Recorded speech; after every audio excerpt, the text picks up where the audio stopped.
नमस्कार जय जोहार, मैं प्रकाश अवस्थी आने आप मन के शेत कलाकार टूरा रिक्शा वाला संगी हो MM स्टूडियो कोरबा। ये चैनल ला आप अभी तक अगर सब्सक्राइब नहीं करे हो तो सब्सक्राइब कर दो। काबर की बहुत ही खूबसूरत गाना बना थे छत्तीसगढ़ी और बहुत सारा हमारे लोकगीत अलग अलग एमा बहुत सारा आप चीज़ देखे पर मिली जो छत्तीसगढ़ी से ओत प्रोत है।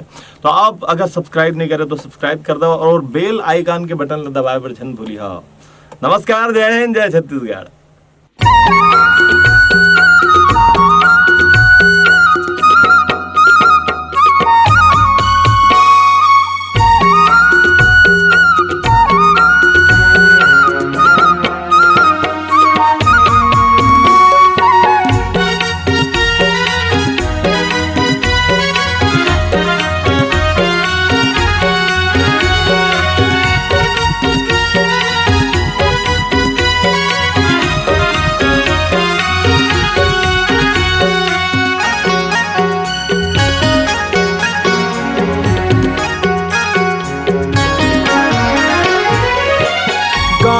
होवत है जयंती नाच ले बो सुघर पंथी। गाँव में होवत है जयंती नाच ले बो सुघर पंथी। हमर गुरु आए हैं, हमर बाबा आए हैं, नाच ले बो सुघर पंथी। हमर गुरु आए हैं, हमर बाबा आए हैं, नाच ले बो सुघर पंथी। गाँव में होवत है जयंती नाच ले बो सुघर पंथी।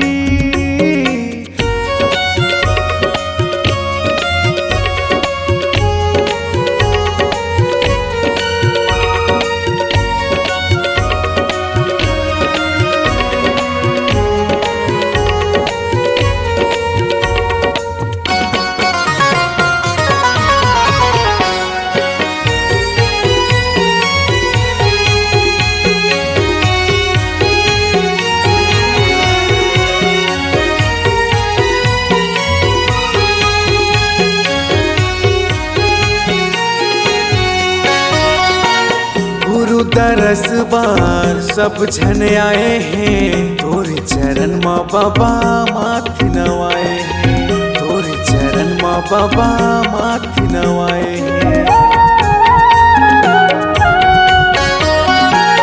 गुरु दरस बार सब झन आए हैं, तोरे चरण माँ बाबा माथ नवाए हैं। तोरे चरण माँ बाबा माथ नवाए हैं। कर लेवाओ सब संधि नाच ले बो सुघर पंथी। कर लेवाओ सब संधि नाच ले बो सुघर पंथी। हमर गुरु आए हैं, हमर बाबा आए हैं, नाच ले बो सुघर पंथी। हमर गुरु आए हैं, हमर बाबा आए हैं, नाच ले बो सुघर पंथी।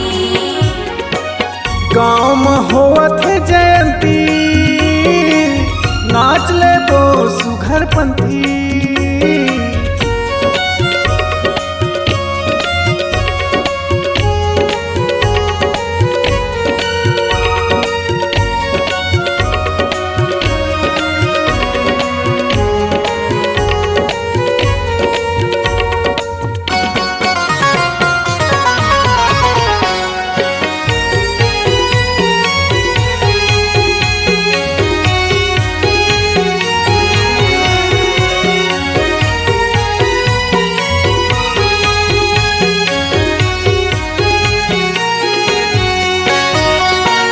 लहर लहर झंडा तो लहरावत है, तोरे जयंती बाबा झुरमिल मनावत है। तोरे जयंती बाबा झुरमिल मनावत है।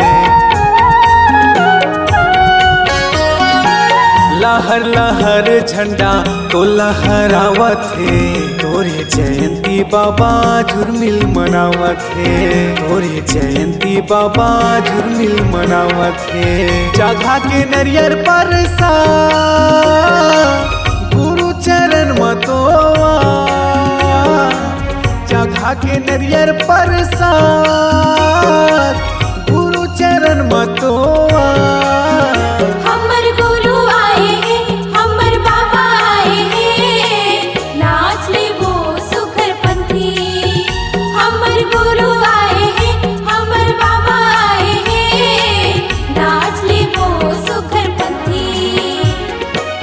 गाँव में होवत है जयंती, नाच ले बो सुघर पंथी। गाँव में होवत है जयंती, नाच ले बो सुघर पंथी। हमर गुरु आए हैं, हमर बाबा आए हैं, नाच ले वो सुघर पंथी। हमर गुरु आए हैं, हमर बाबा आए हैं, नाच ले बो सुघर पंथी। हमर गुरु आए हैं, हमर बाबा आए हैं, नाच ले बो सुघर पंथी। भाई नाच ले बो सुघर पंथी, भाई नाच ले बो सुघर पंथी।